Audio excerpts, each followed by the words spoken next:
All right, hello everyone. Welcome to lecture 4.1 on vertical integration and the scope of the firm.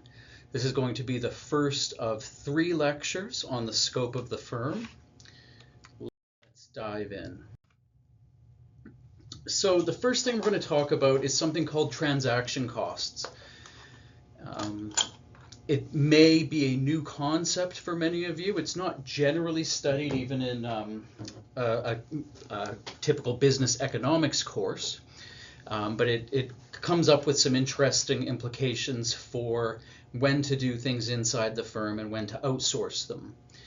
The next thing we'll talk about after that is the benefits and cost of vertical integration, some of which arise from transaction costs, and different options for designing vertical relationships. We are now moving from business strategy to corporate strategy. Business strategy basically assumes the industry that we're in and asks how should we compete within that particular industry, whereas corporate strategy zooms out a bit from where we've been concentrating and asks where should we actually be competing. What is an attractive industry? Where should we expand operations to if we're looking at diversification, or which parts of the value chains should we be in? The dimensions of scope, it's a 3-dimensional concept. We have vertical scope of the firm. That's related to which value chain activities we want to perform in the firm. We'll talk about that in this lecture. Then next we'll be talking about geographic scope. Where geographically do we want to operate? Do we want to expand? Do we need to maybe even close down operations that are currently not working in another location? And then finally we'll talk about product scope, or what is often just referred to as diversification, and is often the dimension that's easiest to think about and that we come across most commonly when we think of large diversified firms. So this gives you a little idea, a visual of integrated versus specialized firms. On that first dimension, we have a vertically integrated firm on the right, Tesla, and you see 3 value chain activities. The construction of the batteries, the construction of the drivetrain, the 2 key components of an electric vehicle, and then the assembly of those parts into the finished product. Whereas if you look at the Ford Focus, at their value chain, they are not integrated. So they receive their batteries from LG, the drivetrain is outsourced to a company called Magna, and then Ford just does the final assembly into a Ford chassis. If we look at product scope, on the right hand there you have Sony that creates video games, also creates consumer electronics, the consoles, DVD players, televisions, right? These are different products, and even has movie studios and music studios. On the left there you have horizontally separated. Sometimes product scope is called horizontal scope. And so there we have 3 separate companies that are all doing running separate businesses, separate firms in the same lines of business that Sony does, all in the same firm. So we have Nintendo, which makes video games, Panasonic, which just makes the electronics, and MGM, which is a specialized movie studio. Finally, for geographic scope, if you look there, you can see 3 banks. The first one you're probably familiar with, Wells Fargo, that operates in the US only, Lloyds Bank, which operates in the UK, I used to bank with Lloyds, and Banco Bradesco, which is just in Brazil. On the right, you have a geographically integrated. Integrated means bringing together. You have a geographically integrated firm at HSBC, which has banking operations in the same regions and others.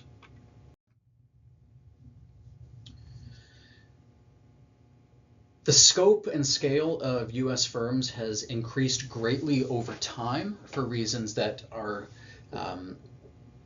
related mostly to improvements in technology. You have that first industrial revolution in 1820s that allows for increasing economies of scale. When all your production is done by labor, all your costs are marginal costs. But once you can mechanize and automate, you can start to get economies of scale from changing that ratio of labor to capital in favor of more capital. You also have the invention of railways, canals, and telegraphs, which allow for the quicker movement of goods and quicker communication between dispersed operations, very important for increasing geographic scope, especially, and just allowing for larger firms to exist. We can get orders from further away, and we can serve customers that are further away. The second industrial revolution comes in the 1890s. Now we have electricity, the telephone, and 1890s is where we start to see management education come into play. Wharton opens up a business school, Harvard opens up a business school, because we need more skilled managers to manage these much larger, more complex operations as the scope of the firm increases. And what's increasing there, you can see on, we're going increasing time across the x-axis, and on the y-axis, we see the top 100 companies' share of total employment. So the extent to which more people in the whole economy are working just for large firms rather than dispersed owner enterprise business or day laborers. Into the 1930s, we see increasing and expanding scale and scope, more scale economies from new technology, more new management tools coming out of both from business side that gets picked up by business teachers, and also new ideas coming from business schools that get worked into management. We start to have the multi-divisional structure of the firm, which seems obvious to us now, but was quite an innovation. This idea that at a certain point, and if you're a highly diversified firm, say that you have operations in maybe agriculture, but you also have operations in oil and gas, and you also have operations in transportation, those businesses, those lines of business need separate management structures and need more autonomy, and need essentially, you can't hold all of those in one centralized authority, because it's just too much for one manager to have full control over. It's too much to think about, and too complex to understand. So we go from from the one single structure to a multi-divisional structure. We start to see really a boom in acquisitions and growth in these huge conglomerate firms. America comes out of World War II with a lot of excess cash, or the firms have excess cash, and of course they don't want to give it back to the shareholders, because it's no fun if you can't spend someone else's money, as far as the CEOs are concerned. So they'd rather than give it back to the shareholders, let's go buy a bunch of other companies and spend the money that way, and then we get to be the CEO of an even bigger company. But that starts to reverse in the 70s and 80s as it becomes realized that a lot of these companies, these large conglomerates, the companies after they buy them start to perform worse. The parent company that made the acquisition starts to perform worse. Shareholders start to notice that something's looking a bit fishy, and that these managers that are saying they're increasing shareholder value with these acquisition sprees are actually destroying value and losing them money. So you have then a downsizing revolution there. You can see where it starts to, it peaks in 1980, sort of 1970-ish, and then starts to decrease quite rapidly. And then now here in the late 2020s, again, we have consolidation through mergers and acquisitions, but more of a focus on synergies in this new period, and maybe rather closer evaluation and scrutiny by shareholders who want to know, is this actually a profitable and wise idea? So let's talk a little bit about transaction costs and what they actually are. Transaction cost economics, one of the pioneers was an economist called Ronald Coase. He was a British professor, Nobel Prize winner. Later, his work was picked up by Oliver Williamson, also a Nobel Prize winner. And the question that transaction cost economics originally addressed was, why do firms exist? Now, that might seem like, in some senses, just an odd question, But where he was coming from, especially in the economics discipline, classical economics assumes that the free market makes things more efficient and cheaper. And a firm basically is choosing not to do something in the free market. Why would you employ someone and keep that person as an employee of a firm if you could just go to the market for labor every day and get them the cheapest or best laborers at the market price? And that was a question that classical economics maybe didn't answer that well. And what Coase proposed, and this is quite empirically sound, is that, well, the fact of the matter is that we don't really have perfect markets for a lot of products. There's no completely perfect market, although things like stock markets, commodity exchanges, as you have more buyers and sellers and more perfect information about prices and value, you approach a perfect market. But for lots of markets, you don't have perfect markets. You have market imperfections, and these imperfections create transaction costs. That might be related to search costs. You don't know all the prices in the market, and you don't want to get ripped off. Some sellers may be overcharging, so you have to go and look up the prices for everything, all the different vendors of the product you want to buy. Transaction cost or imperfect markets will exist when there just aren't that very many buyers or sellers, particularly when you have small numbers of firms. The price mechanism doesn't work as well. There isn't enough information to get an idea of what the true value or true price of something should be, or there just isn't an efficient market price. Think about a monopoly. If you're the only seller in a market, you're going to have a monopoly. It might be a free market, but if there's only one seller, that price isn't going to be very good. You also get transaction costs where you have transaction-specific investments. Essentially how this happens is, let's say that you are a manufacturer. Well, this could be a very real example. You are TSMC, the world's largest manufacturer of chips, and you need a lithograph machine that is to very certain specifications to make the chips that you want to make. So you have to order a very customized piece of machinery. These lithograph machines are made by a single Dutch company, and they cost millions and millions of dollars per machine. It's going to take that company a long time to build the machine. You're probably going to have to either pay them in advance, in which case you incur a bunch of risk that they don't come through, or they're going to have to build it in advance before they get the money from you in a few years, in which case they're taking on a lot of risk that you don't pay up or don't want it anymore once they're finished. And so what happens there is you get a lot of transaction costs arising from needing to spend a lot of time writing contracts, dealing with all the things that happen that can't be in a contract. One of Coase's or Williamson possibly observations or propositions is that all contracts are incomplete. You just can't, if you could foresee the future and every possible eventuality, and you could price it into the contract and it would be efficient, but of course that's not possible. We can't see the future.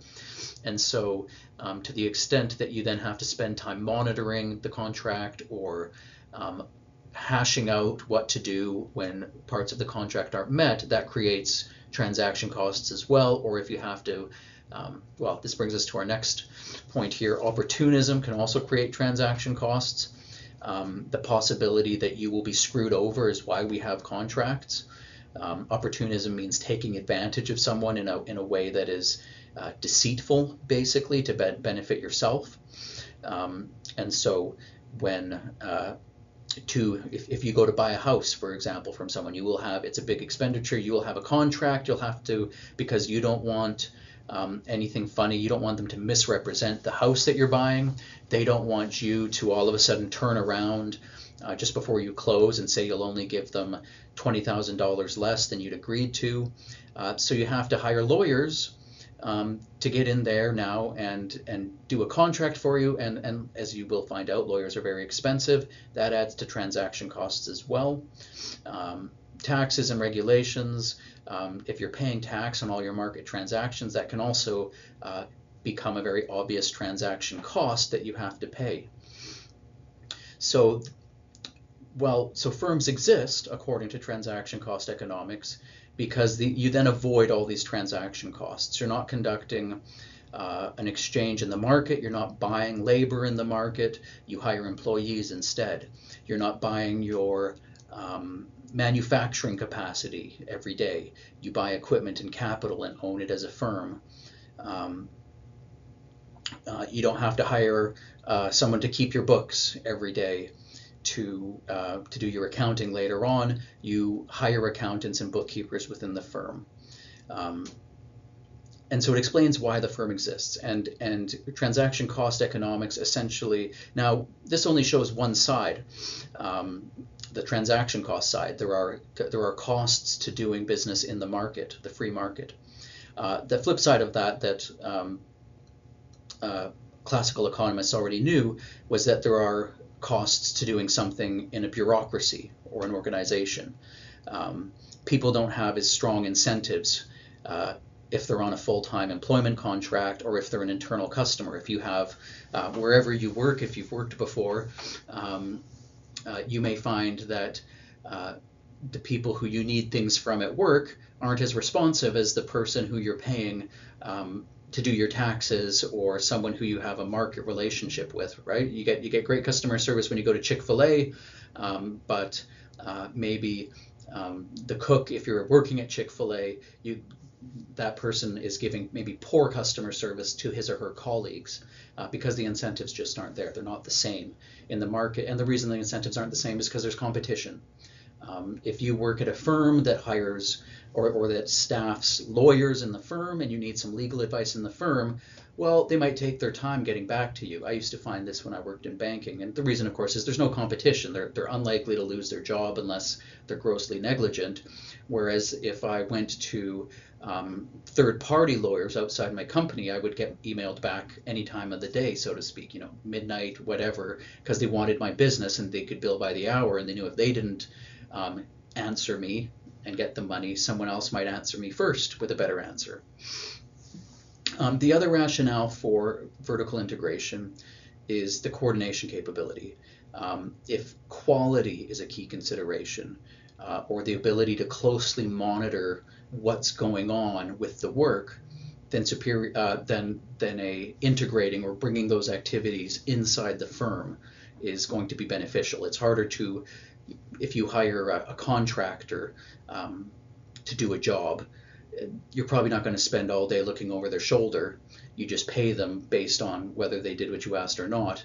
But if you really want to know how well they're performing and if they're doing things that you wouldn't notice if you weren't watching, then you need to be hiring people. An example of this would be the Rana Plaza disaster in Bangladesh. A number of American firms, Gap, possibly Nike, big brand name retail clothing outlets in the US had outsourced their garment production to this factory in Bangladesh that had horrific health and safety regulations, treated employees terribly, and this ended with the building collapsing and killing 600 employees. That probably would not have happened if they hadn't outsourced that activity, but instead were doing that activity within the firm where they could enforce their own labor standards. So that's integration is essentially bringing more activities into the firm. In the case of vertical integration, it means decisions about do we want to move closer to our buyers? That's forward integrating. So let's say so you have to start from, well, what's our core line of business? For Apple, let's call it consumer electronics, at least or let's say even further back, personal computing. And we'll use this example a bit because it's a good example, and everyone is pretty familiar with Apple's products. Apple starts out in PC manufacturing. At a certain point, they forwards initially they were selling their computers through third parties, right? Someone like Best Buy. There was no online shopping then when they started, so that wouldn't have been an option. So they were selling through third-party computer sellers, Best Buy, Staples, whoever. At a certain point, they forward integrated and started selling directly to the customer by opening their own retail locations. That was forwards integration. An example for Apple of backwards integration would be, well, a couple examples. One example is the fact, and they started off doing this anyways, but unlike IBM isn't backwards integrated into operating systems. IBM has to pay a licensing fee to install, well, they don't exist anymore, but let's say Lenovo, Dell, Compaq, whoever, PC makers that use Windows, they have to pay a licensing fee to Windows. Windows is a supplier of operating systems to these PC manufacturers. Apple, on the other hand, makes its own operating system. That's part of the appeal, of course, is to use Mac OS instead of Windows. So they have Apple is backwards integrated into operating systems with Mac OS, and recently they've backwards integrated. Before they were buying their CPUs, their chips, from Intel. Intel as a supplier had a bit of a monopoly on the best CPUs, which meant they were probably extracting quite a lot of value from Apple. If you only have one option for your supplier and there's lots of you trying to get the same Intel chips, you're going to have to pay more, as you learned in the 5 forces analysis. So Apple recently backwards integrated back towards their inputs. That's backwards in the value chain. If you want to think, you move forwards to your customer, backwards towards your raw materials. Apple backwards integrated into chip manufacturing with their Apple Silicon. Generally speaking, when you backwards integrate, you're buying one of your suppliers, or you're buying your way into that industry that supplies you. When you forwards integrate, you're buying your way into the industry that you sell to. In the case of Apple, they had been selling to Best Buy, third-party retailers, and they forwards integrated into bought retail locations. They didn't buy Best Buy, but they did greenfield investment, it's called. They started from scratch. Sometimes firms will just buy a going concern. Maybe you just buy the company that you already sell to and acquire it. So some of the costs and benefits, now looking maybe more at the costs or reasons that you might not vertically integrate. If there are differences in the optimal scale between your suppliers and what you're currently doing, if you're thinking of backwards integrating or forwards integrating, let's say that you are,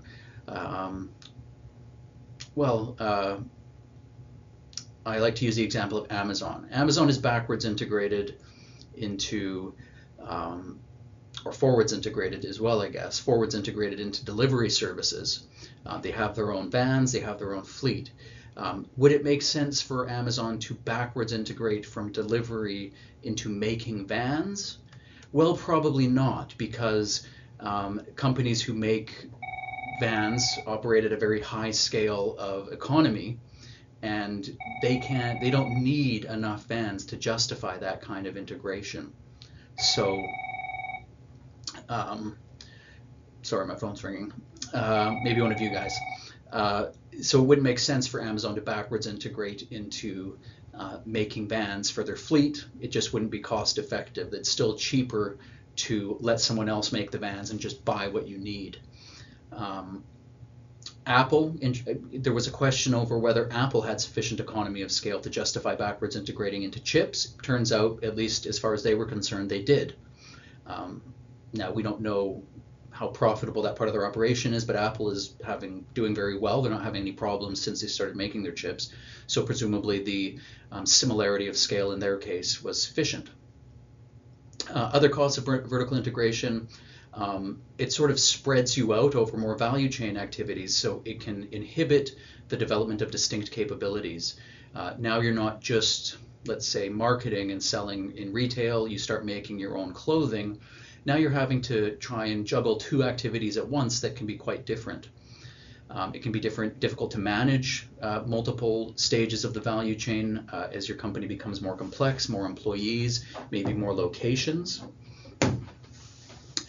You lose those incentives. Now that if Apple is making its own chips, well, and they don't make enough or they don't meet demand for the laptops, well, they're not as incentivized. Apple's not an external customer in the same way. Apple's less likely to just go and buy them somewhere else, although they might have to in that case.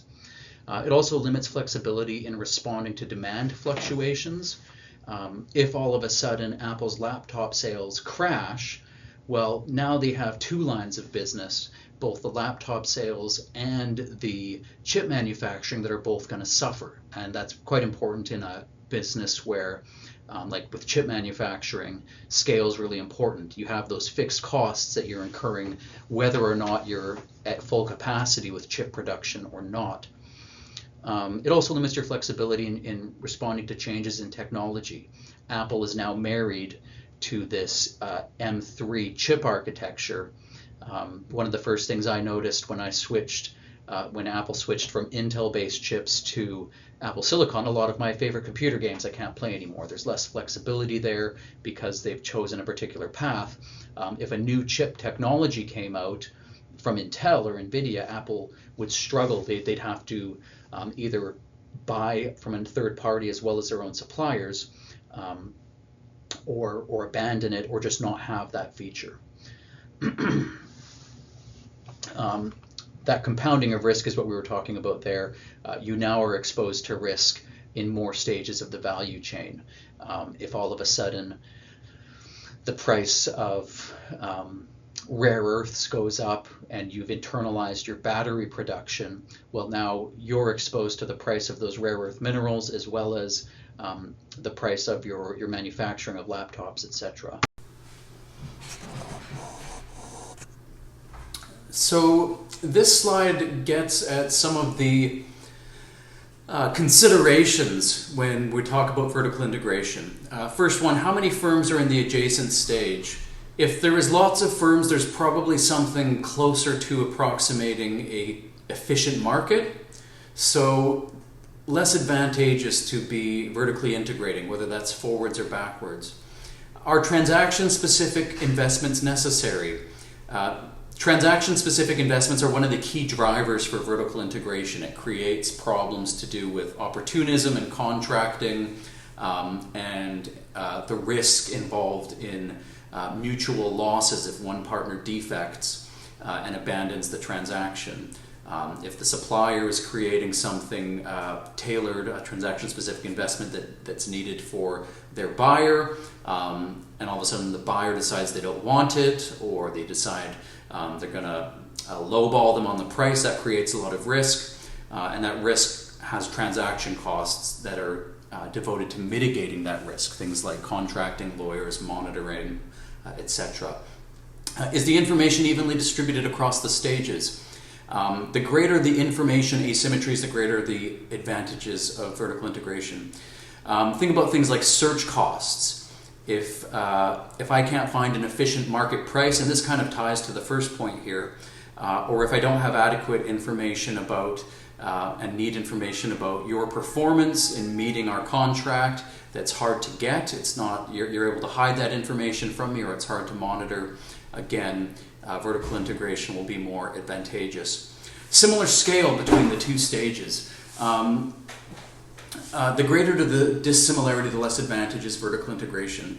If you were a small computer components manufacturer, or you were a small laptop rather manufacturer, and you decided you wanted to backwards integrate into chip making, that's probably not a good business decision.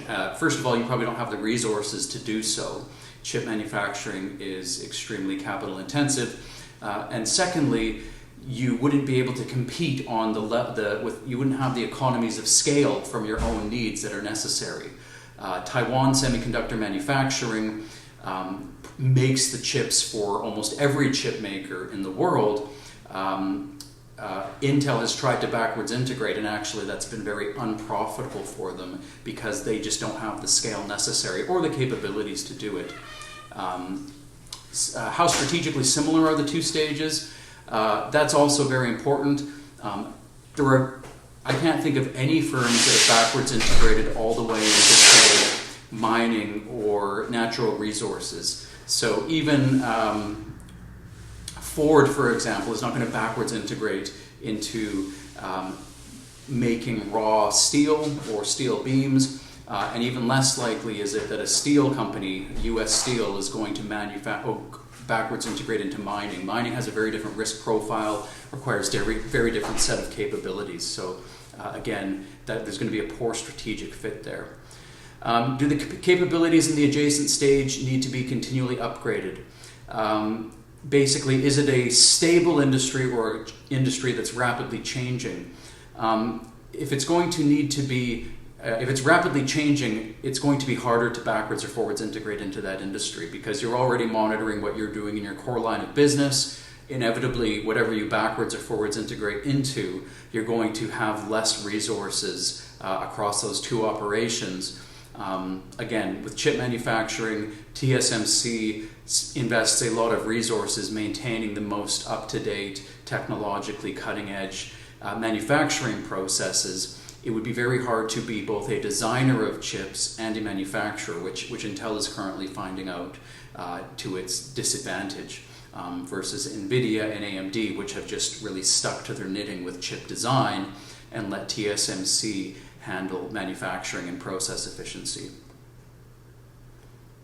Are profit incentives critical to performance? Again, as soon as you take a transaction out of the market, you lose the profit incentive and the competition incentive, you might say. So again, you'll have a disadvantage with vertical integration. Is market demand uncertain? If it is, you're internalizing the risk of another uncertain market. If you decide to internalize iron ore mining as a steel manufacturer, well, now you have the unstable market for steel demand as well as the unstable market for iron ore as a commodity. If those are linked, that might be okay, but every time you integrate forwards or backwards into another industry, you assume the risk of that industry, and if it's a very unstable or cyclical industry, you're taking on more risk. That ties into our last point here is the adjacent stage, highly risky. Well, vertical integration compounds your risks. The more stages you are integrated into, the more different risk profiles you're trying to manage under one corporate management structure. This is an example of the value chain for steel cans, and as you can see here, different types of transactions prevail at each stage. So, as I've mentioned, it's very uncommon for any company to backwards integrate into mining. Mining tends to be a single focus. There are mining companies who do nothing but mine due to the unique risk profile and capabilities required for that industry. So steel producers don't backwards integrate into mining. They tend to buy iron ore from mining companies. However, they do often forwards integrate into steel strip production, or to put it the other way around, steel strip producers often backwards integrate into steel production. You might see both. When you hit can making, that tends to be market contracts. And when you go from can making to the actual canning, you get some of both. You get a kind of a mixed economy of integration and market. Designing vertical relationships. What are our options here? Vertical integration and markets are not, they exist on a spectrum, so I'm trying to get in the camera here. They exist on a spectrum and there are different points in between, including long-term contracts and so-called quasi-vertical integration. And really which you choose depends on the resources, capabilities, and strategies of your firm, the risk that's going to be allocated between you and the party if it's not going to be full integration, and how you structure the incentives. If you can align, in almost any area of economic activity, if you can align incentives properly, you avoid a lot of problems and expensive problems that require sorts of special contracting. So I'm just adjusting my camera here. As you can tell, I'm now at home. There we go. So incentive structure is a key consideration for any type of longer-term contract. Here we have a number of different types of vertical relationship between complete vertical integration on the right, where everything's done in the firm, and what's called a spot sale or purchase on the left. Spot sale is kind of like cash and carry. I give you the cash, you give me the good. Buyer beware, away we both go. They're put on a matrix here based on the formalization on the the y-axis, and the degree of commitment on the x-axis. Long-term contracts are highly formalized by the contract, but somewhat low degree of commitment. Usually they'll have some kind of breakage clause. Maybe you have to buy out the other contractor or pay a penalty fee. Informal supplier relationships can actually entail a much higher degree of commitment at times, but very low formalization. Usually the incentives will be aligned, and that allows for a more informal agreement. Agency agreements are when, usually at the marketing and distribution end of a vertical or of a value chain. So you have an agent who sells your product on commission in a particular geography. Those will be somewhat formalized, but with opportunities, probably review of that contract every few years that you can renew or not. Franchises, higher degree of commitment, higher degree of formalization, very high degree of formalization. We're all familiar with franchises, McDonald's, Subway. Here you are selling through a franchisee. They pay you a licensing fee to use your IP. At the same time, though, you as the franchisor, McDonald's headquarters, has to exercise quite a bit of monitoring to protect quality control. It's in the franchisee's economic interest to degrade the quality, to cheap out on ingredients, and still sell a Big Mac at the price that all the other McDonald's are selling. So a lot of franchisor activity is based on monitoring quality of the franchisees and within a very formal contract structure. Supplier-customer partnerships, here we're talking about formalized ones. Those will often be more rigidly specified in a contract by definition than an informal one. Oftentimes now we also start to see some equity investment. Equity investment is a specific tool to align incentives. OpenAI has just taken an equity incentive in AMD to use their chips. They've formed a partnership. They want to secure a reliable source of semiconductors. At the same time, AMD is saying, hey, if we're going to ramp up our capacity and make all these irreversible investments to make you a bunch more chips, we need you to have some skin in the game. So OpenAI gets paid these bonuses in the form of AMD equity as they meet those order thresholds. Certain thresholds, 10,000 chips, 1 million chips, whatever. Each time they meet those thresholds, they get equity in AMD. Joint venture is a lot of students confuse joint ventures with just partnerships. A partnership isn't necessarily a joint venture. A partnership becomes a joint venture, or rather a joint venture is only created when there is a third entity created which is owned by 2 or more joint venture parent companies. So be careful in your use of language there. A joint venture is a separate legal entity that is owned by the parent corporations who are the joint venture partners. And then finally, at the extreme right end there, we have vertical integration, which is actually low formalization. Once you are doing it in the firm, you don't write a contract with your, Ford doesn't write a contract between its marketing department and its manufacturing department. They have employment contracts, and that's about as formal as things get. If the marketing executive, VP marketing, doesn't do what the CEO tells him, he just gets fired, rather than having some kind of specific order contract or something like that they have to get a lawyer involved. And that's one of the reasons for vertical integration is you reduce those transaction costs that would come from having to have a formalized contract for every transaction between 2 departments in the same company. Recent trends in vertical relationships. We're starting to see a lot more cooperation between suppliers, and I mean, really this goes back maybe 15, 20 years, but especially more recently. If you look at a company like Apple, Walmart, any of the world's big companies, you start to see a lot more complex and cooperative relationships between vendors and buyers, suppliers and buyers.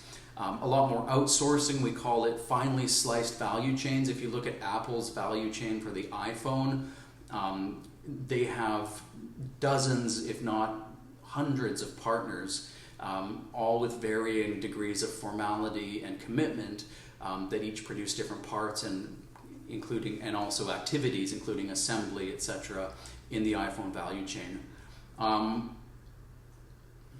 We also start to see partnerships between firms and interfirm networks. Google, for example, and Apple have a very interesting partnership that was in the press recently because of a court case. Google has been paying Apple a large check every quarter, or I'm not sure how often they pay it, but a lot of Apple's profit right now currently comes from payments directly from Google to maintain Google Search as the default search engine for Siri and on iPhones. So that concludes our examination of the vertical scope of the firm. Looking forward to seeing you guys all in the next lecture.